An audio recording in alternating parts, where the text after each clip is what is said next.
بسم اللہ الرحمن الرحیم، السلام علیکم۔ میں سمی ابراہیم اور آپ دیکھ رہے ہیں ہمارا سوشل میڈیا۔ دو تین خبریں ہیں جو آپ کے ساتھ شیئر کریں گے۔ پشاور سے سہیل آفریدی الیکشن جیتے ہوئے پشاور ہائی کورٹ کے پاس معاملہ، آج گورنر صاحب نے یہ بتایا کہ عدالت کو ان کے وکیل نے کہ جی گورنر صاحب یہاں ہے نہیں اور استعفیٰ ان کو مل چکا ہے، لیکن گورنر صاحب یہ کہہ چکے ہیں کہ میں اس کو دیکھوں گا اور پھر میں اس پر فیصلہ کروں گا۔ تو چیف جسٹس صاحب نے پوچھا کہ کب آئیں گے گورنر صاحب؟ تو اٹارنی جو ان کے وکیل تھے انہوں نے کہا کہ جی وہ کل آئیں گے 1 بجے، کیونکہ کوئی فلائٹ نہیں ہے پشاور کی۔ تو اس پر ایڈوکیٹ جنرل سے کہا چیف جسٹس صاحب نے کہ جناب آپ پھر کچھ اسپیشل جہاز کا بندوبست کریں۔ چیف جسٹس صاحب کا سوال یہ تھا ان کے وکیل سے، گورنر سے، کہ آپ یہ بتائیے کہ وہ حلف اٹھائیں گے کہ نہیں؟ آپ تو یہ کہہ رہے ہیں کہ وہ معاملے کو دیکھیں گے کہ استعفیٰ صحیح ہے یا نہیں، میں یہ بات نہیں پوچھ رہا، وہ حلف اٹھائیں گے یا نہیں، آپ ہمیں یہ بتائیں۔ اور پھر چیف جسٹس صاحب نے ریمارکس دیے کہ علی امین گنڈا پور تو وہاں پر اسمبلی کے فلور پر بھی یہ کہہ چکے ہیں کہ میں نے استعفیٰ دے دیا، اور وہ چیز تو وہ برملا اس بات کا اظہار کر رہے ہیں۔ سلمان اکرم راجہ صاحب نے یہاں پر یہ کہا کہ نہ صرف انہوں نے اس بات کا اظہار کیا کہ وہ استعفیٰ دے چکے ہیں، بلکہ انہوں نے سہیل آفریدی کو ووٹ بھی دیا۔ اور صوبہ کیسے چلایا جا سکتا ہے چیف منسٹر کے بغیر؟ ایک پرابلم ہے، اس کا فوری طور پر آج فیصلہ ہونا چاہیے۔ چیف جسٹس صاحب نے بھی یہ استفسار کیا، پھر انہیں بتایا گیا کہ کابینہ موجود ہے اور ابھی کابینہ تو ڈیزالو نہیں ہوئی، تو وہ ابھی اپنا وہ کام کر رہی ہے۔ تو چیف جسٹس صاحب نے یہ پھر اس فیصلے کو کہا کہ محفوظ ہے، تھوڑی دیر میں ہم فیصلہ سناتے ہیں۔ لیکن جو وہاں کی اپوزیشن ہے، یعنی وفاق کی حکومت، وہ ایسا لگ رہا ہے کہ بس شکست انہوں نے مان لی ہے۔ بڑکیں بہت ماری انہوں نے، اور بہت ان کے جو مسلم لیگ نون کے جو نمائندگان ہیں انہوں نے بڑی بات کی، پیپلز پارٹی والے بھی بہت زیادہ ان کے ساتھ تھے۔ لیکن آج جو مولانا لطف الرحمان، جو مولانا فضل الرحمان کے بھائی ہیں، ان کی جو پٹیشن تھی 2 ممبر بینچ پشاور ہائی کورٹ کے سامنے تھی، جس میں انہوں نے وزیر اعلیٰ کے انتخاب کو غیر قانونی قرار دینے کی استدعا کی تھی کہ جناب پہلا چیف منسٹر موجود ہے تو اس کی موجودگی میں دوسرا جو ہے وہ نہیں ہو سکتا چیف منسٹر۔ تو آج وہ 2 ممبر بینچ تھا، اس نے سماعت کرنی تھی لیکن آئے نہیں، جو ان کے وکلاء تھے وہی نہیں آئے۔ ایک جونیئر وکیل پیش ہوا اور اس نے آ کے کہا جی وہ ایک ساتھ میں مقدمہ ہے، اس میں وہ پیش ہیں، تو ابھی وہ ہے نہیں۔ تو اس پر عدالت نے اس کی سماعت کل کے لیے ملتوی کر دی اور یہ پوچھا کہ درخواست گزار کہاں ہے؟ چلے وکیل تو مصروف ہوں گے، تو درخواست گزار بھی نہیں تھے۔ تو وہ ایسا لگتا ہے کہ کیونکہ جو صوبے کی صورتحال ہے، جس طرح لوگ وزیر اعلیٰ کے ساتھ کھڑے ہیں اور اتنا زیادہ اکثریت سے کھڑے ہیں، تو انہوں نے یہ سمجھ لیا کہ ابھی اس ایکسرسائز کا فائدہ نہیں ہے۔ شاید آئینی عدالتوں میں بعد میں، چاہے وہ سپریم کورٹ کی ہو یا پشاور ہائی کورٹ کی ہو، سوچ رہے ہو کہ وہاں سے انہیں کوئی فیصلہ مل جائے گا جس کی بنیاد پر وہ اپنی سیاست کو آگے لے جا سکیں گے۔ بہرحال یہ ایک سچویشن ہے، ڈیولپنگ سچویشن ہے، ہم اس کی آپ کو تفصیلات سے جو ہے نا آگاہ کرتے رہیں گے۔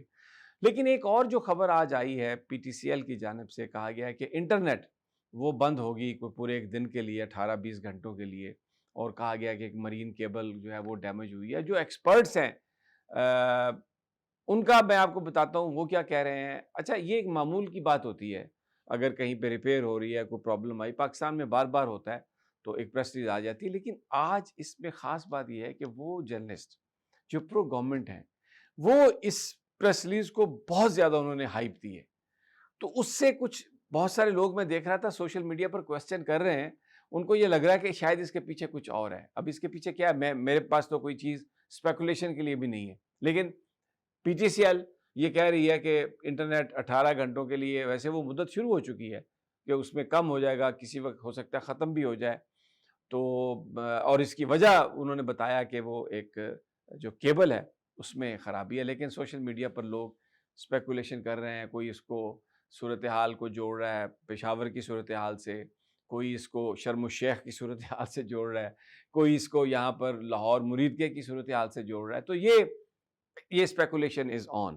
اب تیسری خبر جو ہے وہ آج سرکاری طور پر بھی اس بات کا اظہار کیا گیا، اور جو ہمارا میڈیا جو پچھلے 2-3 دنوں سے بالکل خاموش تھا مریدکے کے فساد کے حوالے سے، انہوں نے یہ خبر دی ہے کہ جو بڑے بھائی ہیں سعد رضوی، ان کا سراغ لگا لیا گیا۔ پہلے تو یہ کہا کہ جو دونوں بھائی ہیں انس اور سعد، وہ ان کا کچھ پتہ نہیں ہے وہ کہاں پر ہیں۔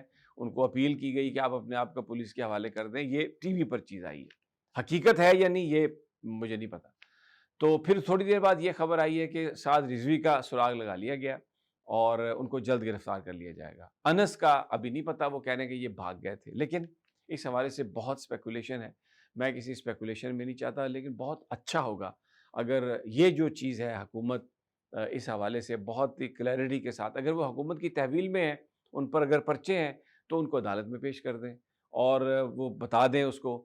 لیکن ایک بات جو سوال سوشل میڈیا پر اٹھ رہا ہے، وہ کہتے ہیں کہ اتنے ہزاروں کی تعداد میں پولیس والے تھے اور وہ جو مریدکے میں جو وہ جو اجتماع تھا اس کو سب پوری طرح گھیرے میں لیا ہوا تھا، تو اس گھیرے میں وہ کیسے نکل سکتے ہیں؟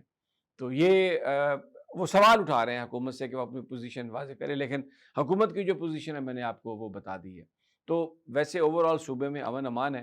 اور اب جو تنظیم ہے اس نے یہ انہوں نے یہ اعلان کیا ہوا ہے، ان کے ایک شورا کے رکن کا یہ اعلان ہے کہ جمعے والے دن داتا دربار جو ہے وہاں پر گیدرنگ ہونی چاہیے بڑی، اور وہاں پر وہ پھر اپنے مستقبل کے لائحہ عمل کا اعلان کریں گے. سڑکیں جزوی طور پر کھلی ہوئی ہیں، کنٹینرز ابھی بھی لگے ہوئے ہیں، شہریوں کو آمد و رفت کا اس میں بڑی پرابلم ہے. تمام جو سیاسی قائدین ہیں، جماعتوں کے لوگ ہیں، انہوں نے جو طاقت کا استعمال ہوا ہے وہاں پر اس پر اپنی تحفظات کا اظہار کیا ہے اور اس پر انہوں نے تنقید کیا. ان کا یہ کہنا ہے کہ یہ گفتگو کے ذریعے مسئلہ حل کیا جا سکتا تھا، طاقت کا جو استعمال ہے وہ بیجا ہے.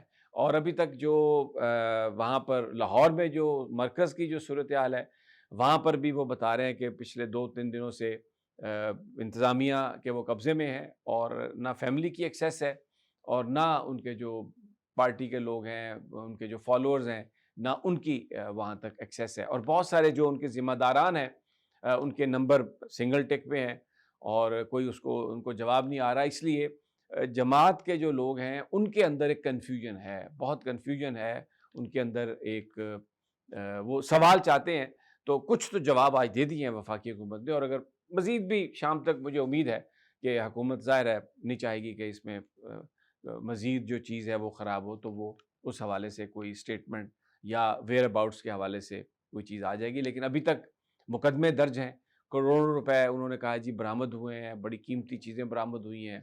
اور پھر پرچہ یہ بھی ایک درج کیا گیا کہ اسپیڈو بس کو اغوا کیا انہوں نے، انس نے اور سعد نے ساتھیوں سے مل کے. تو وہ اس طرح کے جو پرچے ہیں وہ بہت زیادہ ان پر درج کر دیے گئے ہیں. بہرحال یہ صورتحال ہے. توشہ خانہ 2 کی جو سماعت ہے وہ آج اس میں جو دلائل مکمل ہو گئے، یعنی وہ جرح مکمل ہو گئی ہے، اور جو بیانات ہیں عمران خان کے اور بشریٰ بی بی کے وہ بھی قلم بند ہو گئے ہیں. اب حتمی دلائل ہیں، یعنی اب کاروائی بالکل ایک حتمی مرحلے میں آ گئی ہے. یہ تھی اب تک کی تازہ ترین اور اب تک کی صورتحال. انشاءاللہ جلد ملاقات ہوتی ہے اگلے وی لاگ میں. اللہ نگہبان.